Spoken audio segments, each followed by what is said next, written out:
Токсичный Снежок Продакшн и Сарсом Корпорейшн представляют. Коронавирусы. Что это за вирус-то оказался в конце концов?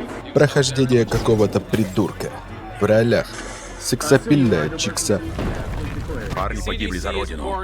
Послать цветы их тёлкам и шлюхам.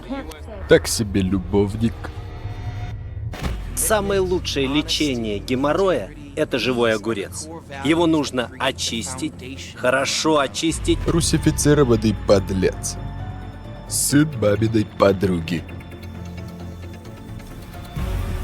Смочить слюной задний проход и вставить, не отрывая от ботвы. А также какой-то мужик из компьютерной графики. Монтаж делал безрукий дебил. Сценарист – недопонятый гений. Потрясающей видеоигре Resident Evil 3. Всем привет, с вами Женя Токсик, добро пожаловать на канал Токсичный Снежок. А это краткий обзор на прохождение игры Resident Evil 3 Remake. Поехали!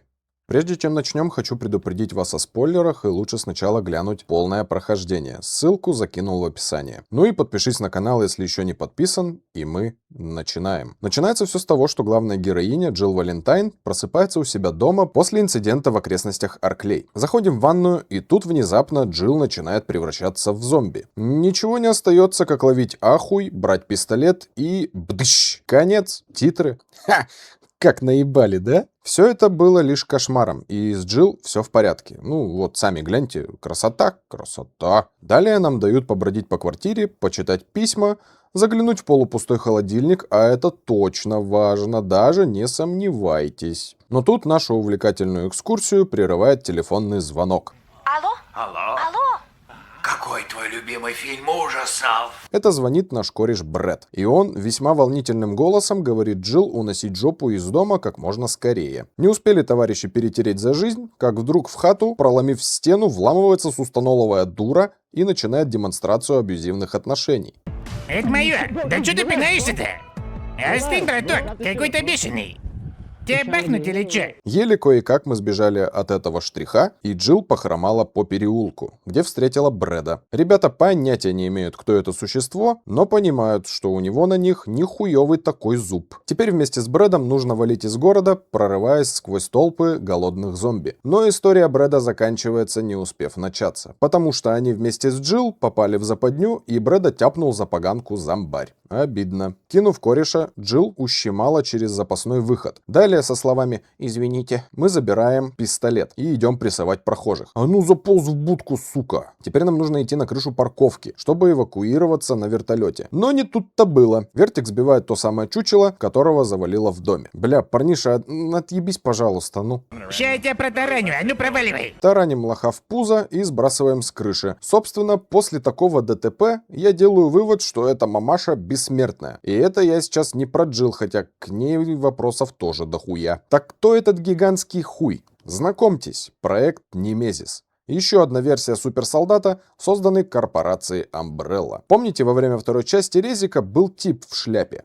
Вот, сын его. Немезис — это тиран с вживленным в него каким-то паразитом. Благодаря этому паразиту Немезис приобрел некие интеллектуальные способности, что делает его более мозгоебательнее. Он умеет бегать, прыгать и даже пользоваться оружием. Ну и благодаря паразиту эта зомби-дресня может выполнять более точные приказы. Например, уничтожить членов отряда Старс. Ладно, к Немезису мы еще вернемся. Скидываем, значит, этого типа с крыши, роняем на него тачку, а этот хуй просто упор лежа принял и давай отжиматься. Потом его еще тачка подрывает до кучи. Ну что сказать, пиздец. Спортивный парень, ничего не скажешь. Тут из подворотни появляется кучерявый челик с базукой и отправляет черта тупить в АФК, тем самым выручая нашу красоточку. Кучерявый мистер — это Карлос Оливейра, или Оливейра, или...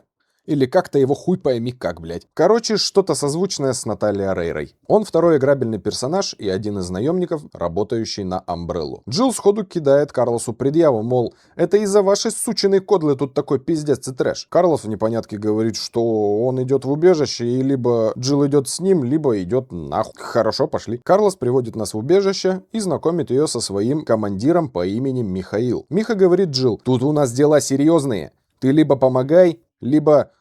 Помоги, пожалуйста, ну. В общем, Джилл и Миха заключили договор. Можешь пососать мои сисечки, если дашь лизнуть сардельку. Теперь нам нужно запустить поезд и уехать в Освояси. Заглянув в пункт управления поездов, мы видим, что электричества нет из-за самой подстанции. Ну и по классике жанра, и по закону резидента, тут не все так просто. Чтобы включить электричество, нам нужно попасть на электростанцию, где путь нам преграждает пожар. Чтобы потушить пожар, нужен пожарный рукав. Чтобы его найти, надо добыть болторез, потому что какой-то мудак закрыл все проходы цепями. Ну, короче, вы поняли. Кстати, забыл сказать. Игру я проходил на хардкоре, и помимо цепей, пожаров и прочего говна, я отхватывал пиздюлей от обычных кусак. Но в оправдание всему этому хочу сказать, что на харде игра более-менее похожа на survival horror. Короче, хватаем шланг, тушим пожар и врываемся в какой-то гараж. Там мы встречаем раненого бедолагу из отряда Михи, которого внезапно грохнул нахуй какой-то седой неадекват по имени Николай. Еще один из отряда Михаила. И ему вообще похую. Он тут на своей волне. Колян говорит, не хочешь пачкать руки? Иди плачь в убежище. И с таким настроем Джилл не в Старсе работать, а участковым бичей в обезьяннике кошмарить. А чтобы ебашиться с зомбями, как конченый отморозок, нужно быть как Элис из Обителя зла. Ну, либо как Леон через 5 лет. Кстати, заметили, что, чем-то похоже, нет? Меня зовут Элис. Далее по пути к электростанции нам навстречу выскочили кто? Правильно, четвероногие бляди. Но после предыдущих частей эти шерстяные морды нам не страшны. Придя на подстанцию, Джилл сходу дали в рот тараканы-мутанты. Ибо пусть идет выебываться в свой двор. Включаем 4 рубильника и ура, готово. Теперь следует вернуться в комнату управления и запустить поезд. Изи. Surprise, motherfucker! Да блять, да что за мода нахуй пробивать стены? Люди годами себе голову ебали, чтобы изобрести двери. Ну, ты чего, блядь? Вообще, появление Немезица к концу игры, просто заебет. Он не внушает какого-то страха или тревоги, он просто заебывает. Вспомните Тирана во второй части. Он ходил за нами по всему полицейскому участку. И даже его топот где-то вдалеке хоть как-то напрягал и заставлял суетиться. Немезис же по большей части появляется по скрипту. Ну и его появления не дают особого страха. Немезис, конечно, выглядит устрашающе, посмотрите. Ну и рожа. А знаешь, что у него с лицом? Взяли, Амбрелла Тирана, засунули в него паразита, получился Немезис. Логично. Немезис начал жестко курсить и качаться. Выточу спину, как на станке! Хуй прострелишь! И в один прекрасный момент этот дурила чихнул так, что у него порвало пачку. Амбрелла сшила это как могла, и теперь такой рожей только запоры лечить. Вот так. А еще Немезиса можно подрывать бочками и гранатами, чтобы залутать с него улучшения для оружия и боеприпасы. В общем, пришлось нехило так погонять красоточку по городу, поуворачиваться от здорового дебила, и вот мы проложили путь поезду. Пора валить в убежище. В убежище нас ждал Карлос, и тут влетают его кореша, среди которых тот самый Коленька. Коляся не особо был рад присутствию Джилл и начал на них моросить. Я сказал, не дай бог, кто-то кого-то обидит, блядь, зашибу! Иди нахуй, пес, блядь. Дружескую разборку прервал Немезис, и теперь Джилл надо увести его подальше от убежища. Давай, говно, тебе же старсы нужны, вот тебе и старс, хуль ты его, блядь, драконишь-то, дура. Он какой-то бешеный, он неадекватный, он, блядь, какой-то урод. Мы профессионально наебали лоха, и пока он в ахуе откисал, мы сбежали в следующую локу. Блядь. Сука, канализация, блядь. Теперь нам полчаса предстоит шлындать по какахам и отстреливаться от каких-то рыбодинозавров. Не, ну вы только гляньте. Это, блядь, что за параша такая? Этих ёбиков назвали охотниками Гамма. Их выращивала Амбрелла в канализационной лаборатории под Ракун-Сити. Этих гамма-ебланов создали на замену первых хантеров. Это зомбоящеры, которые. Но гаммы оказались слабы из-за своих уязвимых челюстей и могут существовать только в определенной среде. Короче говоря, если они выйдут из канализации, то сразу откинутся. В момент, когда в Ракун-Сити произошла мазафака и вирус распространился по городу, гаммы выбрались из лабы и пожрали всех, кто был в канализации. Ладно. Все это уже позади, и мы находим выход. Салам алейкум. Рубль будет.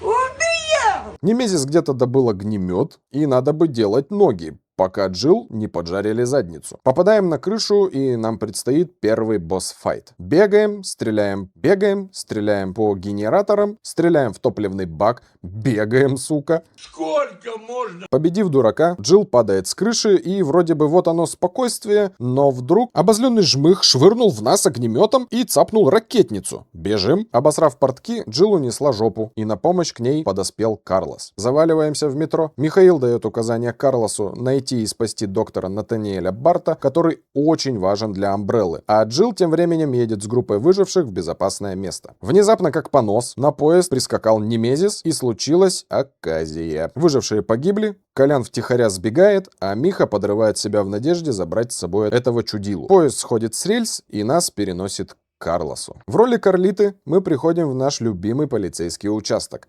Нам показывают картину, как обращенный Брэд кусает за бочок лейтенанта Марвина Бреннага. Далее Карлос дедает Брэда, и мы вместе с товарищем по имени Тайрелл проникаем в участок. Тут, естественно, уже творится полный пиздос и беспредел, и на безопасное место это вообще не похоже. Предстоит снова побродить по участку, пострелять по зомбям, благо у нас в руках а-ля винтовка, и страх иди нахуй. Встретились со слепой сучарой, и в итоге попадаем в офис Старс, где Карлос по фейстайму связывается с доктором, и тот рассказывает, что он в больничке, где полно монстров, и пока Карлос его не спасет, максимум, что он может сделать, это прописать им бахилы. Угу.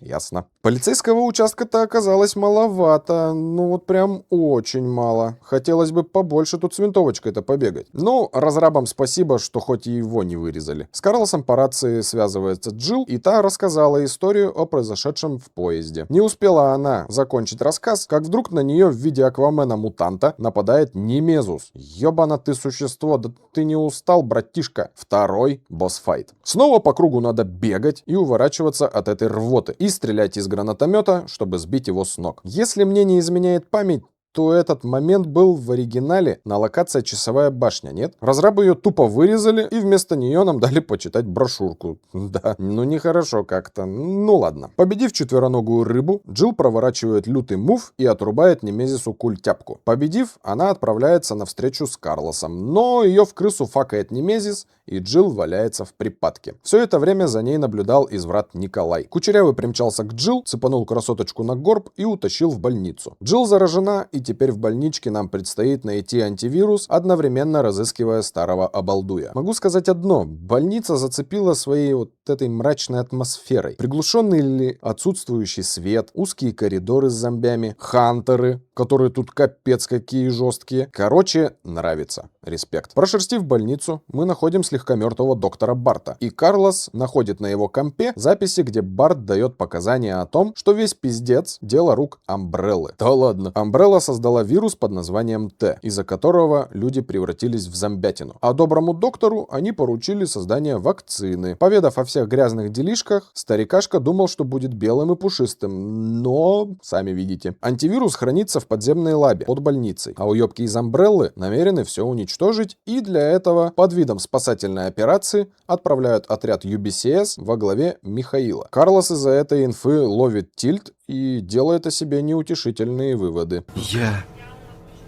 упырь.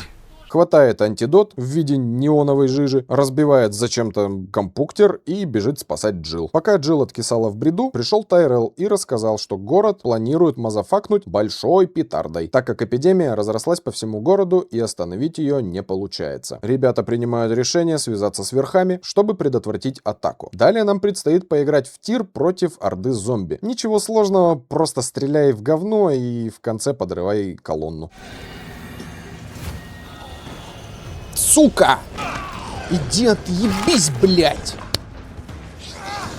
Это самая тяжелая будет миссия, просто пиздец. После победы над Ордой Карлос решает идти в лабу и достать образцы вакцины. Успехов, брат, давай счастливо. Джилл тем временем смотрит прикольный сон, где ее ест Карлитос. Проснувшись, она узнает, что проспала несколько дней, а город тем временем на грани уничтожения. Тайрелл попытался отговорить ее в идее идти за Карлосом, но Джилл не промах и все же идет на помощь к любимому Пута-Мадре. Пацану нужна помощь, иначе вырастет гангстер. Мелыха спустилась в подземку, там мы постреляли сука, собак, в зомбей. И если бы сюда еще ликеров добавили, я бы вообще выпал. Еще какую-то бессмертную дрянь встретили. Короче, веселуха. Увидели Николая. Ну, сука, блядь, ну, бля, погоди, сейчас я тут побегаю, чтобы щиток починить, и тебе точно пиздец. По итогу Колян от нас сбежал, и теперь мы с Тайреллом идем в лабораторию. Хуяк пиздык, и появляется Немезис с членом вместо руки. Тайрелл пал смертью храбрых, а Джилл героически сбегает, ибо свою красивую попочку она даст кусать только Карлосу,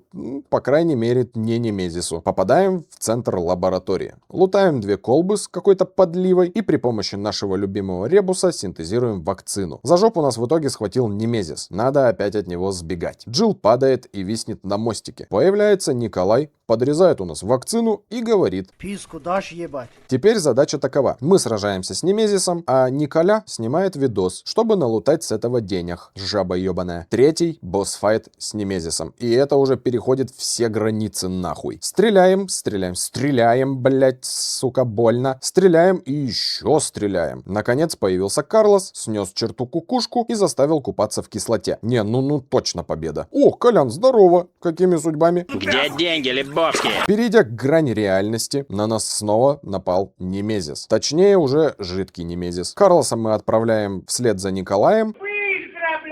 А Джилл при помощи аннигиляторной пушки делает Немезису вторую дырку в жопе. Ну стопудово победа. Прибегаем на крышу, видим, как Карлос лежит в несознанке, Николай в крысу пробивает нам грудак, и началась настоящая мужская заруба. Джилл подстреливает Николая, и мы с Косматым улетаем на вертике. Город в щепки, Николай погиб, Немезис по-любому, сука, жив, и Джилл ставит себе цель — уничтожить Амбреллу любой ценой. Конец. Ну что хочу сказать. Начнем с того, что расстроило отсутствие той самой классики. Не было цветной ленты для сохранений, а это добавляло своего антуража. Нет нормальных головоломок, как в первой и во второй частях. Ой, блять, как же это трудно, сука. Создавалось впечатление, что все это время игра просто вела нас за руку по сюжету, и каких-то особых трудностей, вообще не возникало. Я, конечно, не особо фанат оригинальных версий этих игр, но я считаю, вырезать целые локации и лорные моменты, было ошибкой. Но, несмотря на все это, и несмотря на то, что классический survival horror перешел